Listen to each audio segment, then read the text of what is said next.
Every child, at birth, is the universal man. But, as it grows, we turn it into a petty man. It should be the function of the education to turn it again into the original universal man. The child which by birth was the universal man is fettered by us with such constraints as country, language, religion, caste, race and color. To free it from all these limitations and transform it into the enlightened soul, that is to say the universal man. This should become the first and foremost function of our education, culture, civilization and whatnot. All children of the world should become unhoused beings, if the world should survive, should continue to live, and advance.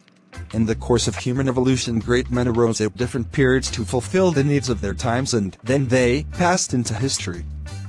The message of some of them assumed the form of a distinct religion, but eventually narrowed down into a mere creed. The voice of the great souls, which had sprung from the noble motive of bringing together all men and making them live nobly, degenerated into a mere creed, and thus became a pernicious opiate. There are instances of a religion turning into a mere creed in the course of time and becoming quite worthless in the process, thus giving rise to another, one more new religion. In this manner, numerous creeds arose, broke up humanity into groups and schisms, and have even ignited was, almost as if they were the root cause of all the troubles and turmoils of the world. To the experimental outlook of our scientific age the superstition of religion is no longer acceptable. As the noble Baeve said some years ago, the days of religion and politics have passed. The age of science and spirituality has now to dawn. The religion of humanity, the universal path, the welfare of all reconciliation, the integral vision, these 5 mantras should become view of the future. In other words, what we want henceforth is not this religion or that religion, but then religion of humanity. Not this path or that path, but then universal path. Not the well-being of this individual or that individual, but the welfare of all. Not turning away and breaking off from one another, but reconciling and uniting in concord and harmony. And above all, not the partial view of narrow creed, not the dual outlook of the material and the spiritual, but the integral vision of seeing all the things with the eye of the divine. Ideas which are applicable to all mankind do not relate to a single caste or creed, a single section or country. Since they are of value for all time, these are basic human values which tend towards uniting all men and enabling them to live in harmony. They give no room to groupism, which, after all, is the sordid game of politics. While giving full scope for individual freedom, this view aims at collective uplift. On this view it is possible to have as many religions as there are individuals. And it is possible for all the individuals to contribute towards the development of the whole community. It is this vision which is proclaimed by the following poem. The Unhoused Consciousness. O my spirit, set roots nowhere. O my spirit, grow beyond the myriad forms. Go beyond the countless names. From a heart overfull, inspiration bursts forth. O my spirit, set roots nowhere. O my spirit, win now the chaff of 100 creeds. Stretch beyond the stifling philosophies. Rise, immense and endless as the cosmos. O my spirit, set roots nowhere. O my spirit, rest nowhere on the unending road. Build never a binding nest. Touch never the boundary. O remain infinite and boundless.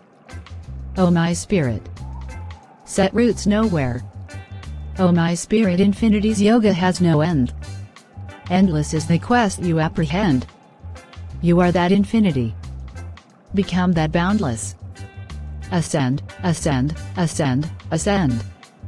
O my spirit, set roots nowhere. O my spirit, grow beyond the myriad forms. Go beyond the countless names.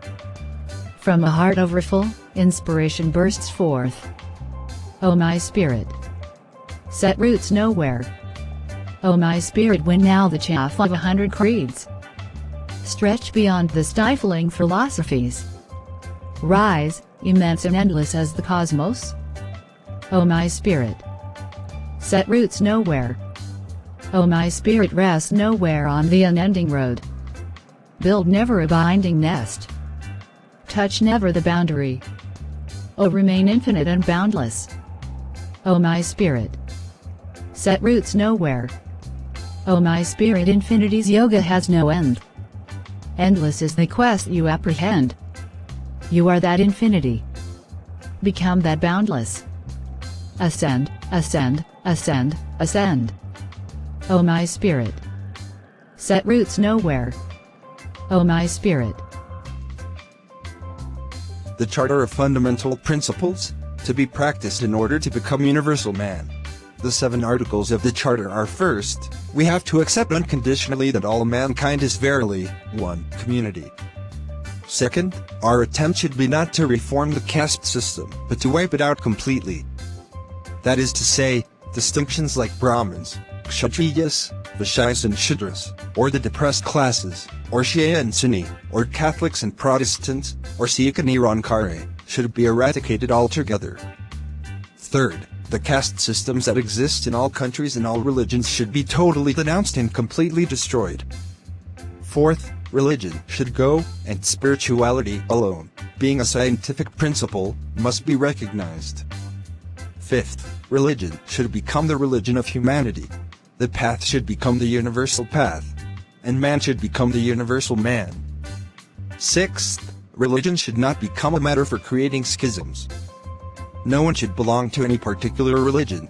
On the contrary, everyone should belong to his own religion, the religion that he has personally discovered. This will mean that there will be as many religions as there are individuals in the world.